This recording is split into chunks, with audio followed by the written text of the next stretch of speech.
د یو صحابي رضی الله تعالی عنه د میلمه له خاطره ډیوه مړه کول.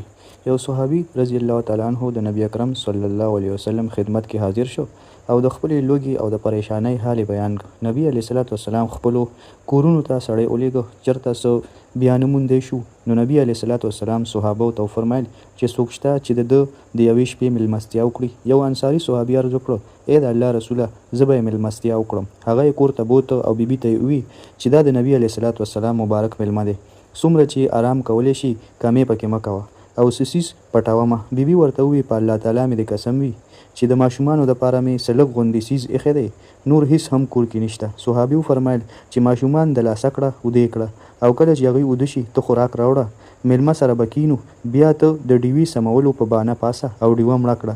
نو بیبي هم داسې وکړه او دواړو ښځې خاوند او ماشومانو نه هره شپه تېره کړه.